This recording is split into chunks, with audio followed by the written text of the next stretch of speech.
Hey guys, so today I'm going to be talking to you guys about domestic violence and how it affects um, many communities and why it's kind of silenced and why people stay silent. So, we're going to start with the definition and then some more details about domestic violence, some examples, and my personal story. So, now we're going to define domestic violence. Domestic violence is the willful intimidation, physical assault, battery, sexual assault, and or other abusive behavior as part of a systemic pattern of power and control perpetrated by one intimate partner against the other.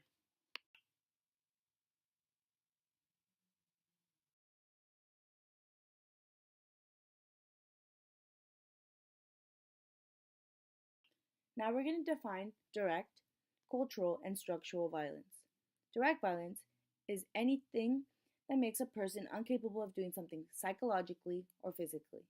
Cultural violence is when society or its social institution harm an individual. Structural violence is when a social institution marginalizes a certain community when trying to find resources or help. As I previously mentioned, domestic violence falls under the three following categories: direct, cultural, and structural violence. Although we recognize that the different types of violence are mutually reinforcing, many say that direct violence is a method for the social control of both men and women. For example, in domestic violence cases, where battering is used to maintain a structure of domination within the family. I had learned to be a light sleeper.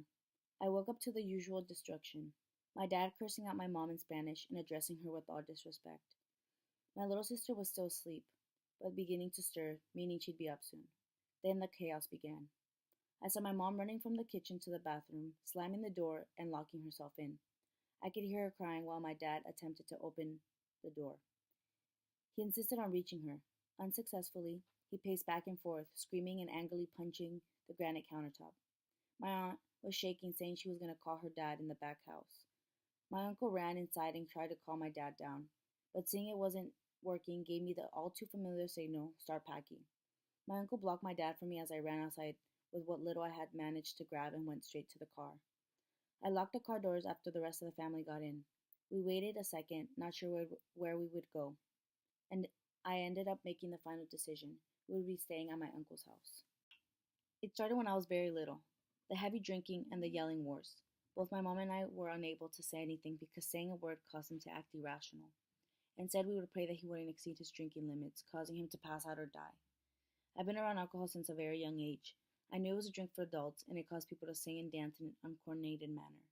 But as I grew older, I saw alcohol as a weapon of mass destruction. It had destroyed my family and tore us into pieces, pieces that every psychologist would tell you would take a lifetime to put back together. I've been away from my home for almost 3 years, living with my grandparents, sharing a room with my sister and my mom. My uncle sleeps in the living room. I struggle without privacy. Every day, it's hard for me to do the basics, such as maintaining my grades is difficult. My sister and my mom tend to sleep early, and I tend to sleep late doing my homework. But if both of them are sleeping, I can't leave the lights on because they'll begin to complain. I can't do homework in the living room or in the kitchen because my uncle is there, and the light from the kitchen can be seen in the living room. The struggles at my house helped me realize I wanted to work with kids and families who have struggled like myself. I was privileged to become a founding member of my first peer college counseling program at SAMO. This opportunity granted me the chance to support youth with their academic path and career choices. Continuing with this program, I've gathered more experiences, tools, and coping mechanisms to support youth.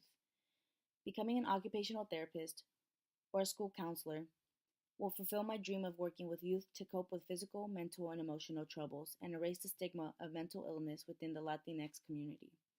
I want children to feel comfortable being vulnerable and giving them the right tools to persevere in life. According to the National Coalition Against Domestic Violence, on average, nearly 20 people per minute are physically abused by their intimate partners in the United States. During 1 year, this equates to more than 10 million women and men.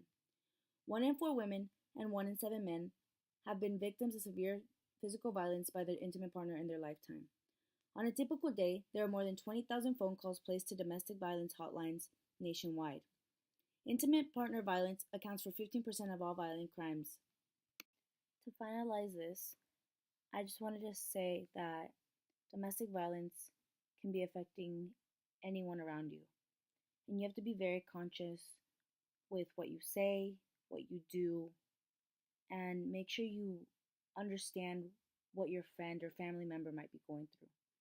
Sometimes people are quick to react to certain events or certain situations, and the best way to understand that person, the victim, is by hearing them out and helping them find resources, because some resources are really hard to find and it might take a lot of effort, and sometimes it's very expensive to find the right resources. So, helping your friend or family member find resources that are local and cheap can be very beneficial.